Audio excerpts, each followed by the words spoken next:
आहान बोलता है मुझे मिस्टर माथुर से कुछ काम है। जेनी बोलती है मिस्टर माथुर इस देश के सबसे अमीर आदमी है, तुम्हारी औकात ही क्या है जो तुम उनसे मिलने जा रहे हो, मामूली से सिक्योरिटी गार्ड। आहान को थोड़ा सा गुस्सा आता है बट वो कुछ नहीं बोलता और मिस्टर माथुर को कॉल मिलाने के लिए फोन निकालता है। तभी एक लड़की ग्रेसफुल यूनिफॉर्म में उनकी तरफ आती दिखती है। जेनी बोलती है जनरल मैनेजर माथुर की सेक्रेटरी है। धीरज बोलता है शायद उन्होंने अपना मूड चेंज कर लिया है और आपको बुलाने आ रही है। ये सुन के सुष्मिता एक्साइटेड हो जाती है और वो आगे बढ़ती है बट तभी मिस्टर माथुर की सेक्रेटरी उसकी बगल से निकल जाती है और बोलती है आप यहाँ खड़े हैं, मिस्टर माथुर कब से आपका इंतजार कर रहे हैं, और उसे झुक के वेलकम करती है। ये देख के सुष्मिता की मुस्कुराहट अचानक गायब हो जाती है क्योंकि वो उससे नहीं बल्कि आहान को झुक कर वेलकम कर रही थी। वो तीनों हैरानी से खड़े देखते रह जाते हैं कि इतने बड़े आदमी की सेक्रेटरी इसको झुककर वेलकम कर रही है। बट आहान सेक्रेटरी के साथ चला जाता है। Money was everything. तो कहानी शुरू होती है हॉस्पिटल से, जहाँ कहानी के हीरो आहान माथुर की बेटी आद्या पिछले 6 महीने से एडमिट है और नर्स उसे आके बताती है कि उसने हॉस्पिटल का बिल अभी तक नहीं भरा है। अगर आज शाम तक उसने हॉस्पिटल के 2 लाख रुपए जमा नहीं कराए तो उसकी बेटी का इलाज रोक दिया जाएगा। आहान उसे बोलता है कि शाम तक पैसे जमा हो जाएंगे। उसके बाद नर्स चली जाती है और वो सोचने लगता है कि 3 लाख रुपए कहाँ से लाऊं। तभी वहाँ आर्या आ जाती है। उससे पूछती है कि क्या हॉस्पिटल वाले फिर से आए थे पैसे मांगने। आहान आर्या की तरफ देखता है। आर्या एक 25 साल की महिला है जो कि दिखने में बहुत ही सुंदर है और वो करीब 5 फीट लंबी है। आहान उसे गर्दन हिला के हाँ बोलता है। वो उसे बोलती है कि कोई बात नहीं, मैं जाके इंतजाम करती हूँ। बट आहान की नजर उसके पीछे खड़े आदमी पर होती है जिसका नाम था चिराग गुप्ता। वो डंकन इलेक्ट्रॉनिक्स में सेल्स डिपार्टमेंट का डायरेक्टर है और आर्या उसके under as a sales supervisor काम करती है। आहान माथुर उसी कंपनी में एक सिक्योरिटी गार्ड है। सो आर्या आद्या के बगल में बैठ के सोच रही होती है कि 3 लाख कहाँ से लाए, किससे मांगे, और तभी चिराग आर्या से बोलता है कि कोई बात नहीं, 3 लाख ही तो है, मैं दे देता हूँ, ये तो मेरे लिए बहुत छोटी सी बात है।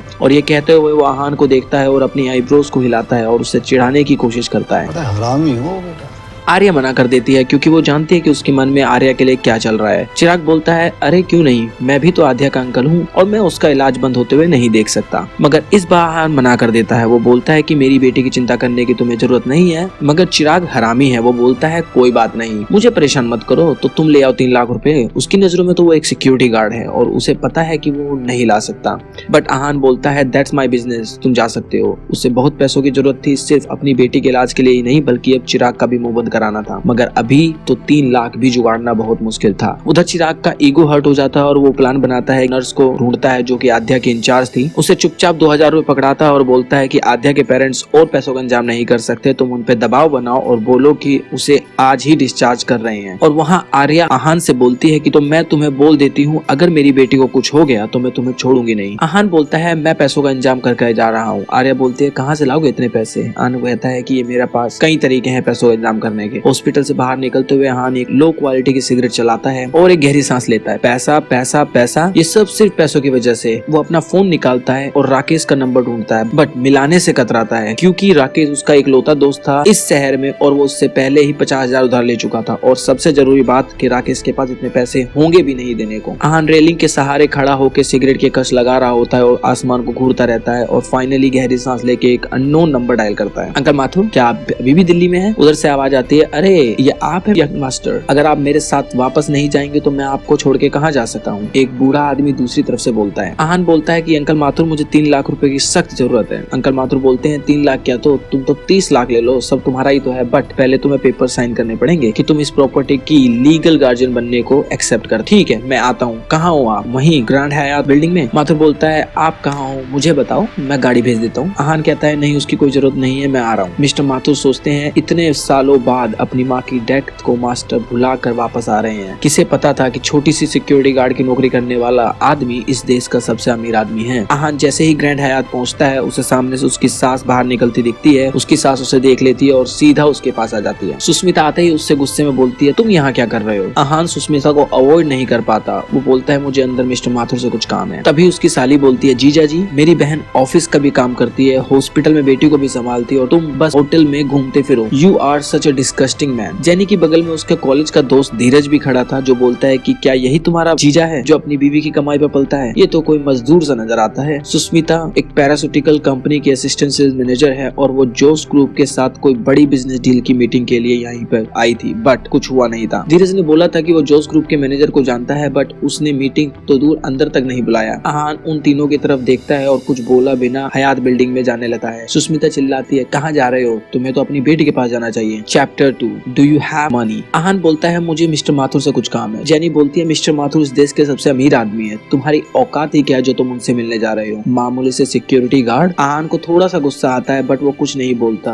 और मिस्टर माथुर को कॉल मिलाने के लिए फोन निकालता है। तभी एक लड़की ग्रेसफुल यूनिफॉर्म में उनकी तरफ आती दिखती है। जेनी बोलती है जनरल मैनेजर माथुर की सेक्रेटरी है। धीरज बोलता है शायद उन्होंने अपना मूड चेंज कर लिया है और आपको बुलाने आ रही है डील नेगोशिएट करने के लिए। सुष्मिता बोलती है सच में। धीरज गर्दन हिला के बोलता है ऑफ कोर्स, यहाँ हमारे अलावा है ही कौन जिसके लिए मिस्टर माथुर की सेक्रेटरी खुद आएगी। ये सुन के सुष्मिता एक्साइटेड हो जाती है और वो आगे बढ़ती है बट तभी मिस्टर माथुर की सेक्रेटरी उसकी बगल से निकल जाती है और बोलती है आप यहाँ खड़े हैं, मिस्टर माथुर कब से आपका इंतजार कर रहे हैं, और उसे झुक के वेलकम करती है। ये देख के सुष्मिता की मुस्कुराहट अचानक गायब हो जाती है क्योंकि वो उससे नहीं बल्कि आहान को झुक कर वेलकम कर रही थी। वो तीनों हैरानी से खड़े देखते रह जाते हैं कि इतने बड़े आदमी की सेक्रेटरी इसको झुककर वेलकम कर रही है। बट आहान सेक्रेटरी के साथ चला जाता है। आहान मिस्टर माथुर के साथ बात करता है, वो अपने पिता को माफ नहीं कर सकता जो भी उसने उसकी माँ के साथ किया। अगर आप अपने इनहेरिटिंग पेपर्स पे साइन नहीं कर सकते तो मैं पैसे नहीं दे सकता। तो आहान के पास कोई और रास्ता नहीं होता है तो वो पेपर साइन करने के लिए मान जाता है और पैसे लेके चला जाता है। उसे कोई परवाह नहीं थी कि माथुर उसके पिता धीरेन्द्र माथुर को क्या बताएंगे। वो वापस हॉस्पिटल पहुंचता है तो देखता है कि चिराग पहले से वहाँ बैठा हुआ है और आद्या से बात कर रहा है। वो आर्या को बोलने ही वाला होता है। आर्या उसे गुस्से में देखती है, आहान तुम कहाँ थे, तुम्हें पता है नर्स वापस आई थी और वो आद्या को बाहर निकालने की बात कर रहे थे। अगर मैनेजर चिराग मदद ना करता तो पता नहीं क्या होता। आद्या अपनी माँ से बोलती है मम्मी प्लीज डैडी को कुछ मत बोलो, वो बहुत कोशिश कर रहे हैं। आहान का गुस्सा तुरंत शांत हो जाता है। वो आद्या के सर पर हाथ फेरते हुए कहता है कोई बात नहीं बेटे, मैंने पैसों का इंतजाम कर लिया है, तुम चिंता मत करो, तुम बहुत जल्दी ठीक हो जाओगी। चिराग आर्या को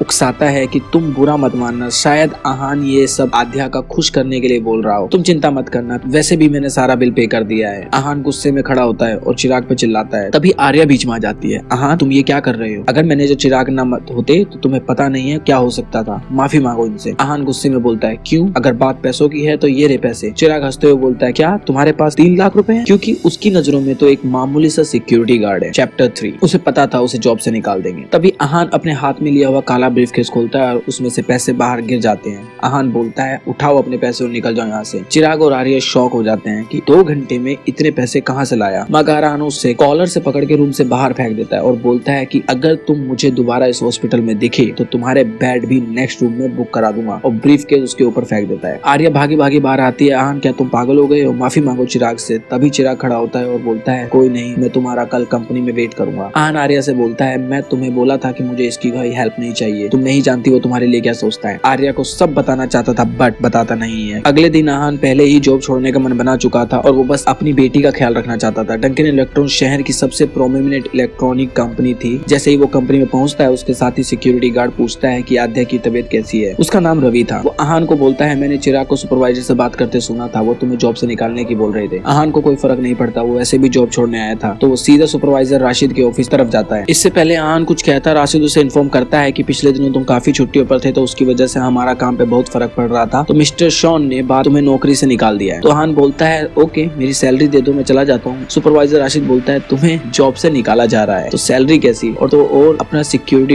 डिपॉजिट भी भूल जाओ जो तुम्हें जॉब ज्वाइन करते वक्त जमा कराया था। आहान सुपरवाइजर राशिद को गुस्से में देखता है और बोलता है ठीक है मैं मिस्टर शॉन से खुद ही बात कर लेता हूँ। Chapter 4 apology. कौन हो तुम यहाँ क्या कर रहे हो। The general manager of Duncan electronics mister Joel घूर के पूछते हैं। तभी सेक्रेटरी आके बताती है मिस्टर शॉन ये आहान है, the security guard in the security department, and ये आपसे मिलने आया है। मैंने इन्हें रोकने की बहुत कोशिश की बट ये सीधा अंदर आ गए। आहान ओह याद आया, चिराग ने बताया था सुबह। यस मैं ही हूँ आहान। आहान जॉयल की सामने वाली कुर्सी पे बैठ जाता है। आहान पूछता है कि तुम मुझे जॉब से निकाल सकते हो बट तुमने मेरी सैलरी देने से मना कर दिया। जॉयल बोलता है कि मैंने सुना कि तुम छुट्टी पे बहुत रहते हो तो सैलरी को मना किया गया क्योंकि ये कंपनी पॉलिसी है। चिराग काम में बहुत अच्छा था तो जॉयल ऑब्वियसली बात है चिराग को सपोर्ट करेगा। आहान अच्छा कंपनी पॉलिसी, मैंने तो इनके बारे में कभी नहीं सुना और मुझे ये किसी भी पॉलिसी पेपर में क्यों नहीं दिखे, और मैं छुट्टी पे किसी कारण की वजह से था और मैंने छुट्टी अप्रूव कराई थी हर बार। जॉयल इतने सवाल जवाब से चिढ़ जाता है और कि वो बोलता है कि मेरी कंपनी है और जो मैंने बोल दिया वो रूल बन जाता है, तुम भी पॉलिसी चेंज कर सकते हो अगर बॉस हो तो। जॉयल हंसने लगता है, उसे एक सिक्योरिटी गार्ड की कोई परवाह नहीं थी, वो क्यों डरे एक मामूली से सिक्योरिटी गार्ड से। आहान गुस्से वाली हंसी में बोलता है तो आर यू श्योर तुम मुझे मेरी सैलरी नहीं दोगे। जॉयल को आहान का एटीट्यूड पसंद नहीं आता, वो बोलता है ठीक है तुम्हें जो करना है करो। तो आहान अब क्या करेगा, क्या वो उठकर चला जाएगा या अपनी बेइज्जती का बदला लेगा। प्लीज मुझे कमेंट करके जरूर बताइएगा और नेक्स्ट पार्ट के लिए चैनल को सब्सक्राइब करना मत भूलिएगा। वीडियो अच्छी लगी तो प्लीज लाइक कीजिएगा और दोस्तों के साथ शेयर कीजिएगा।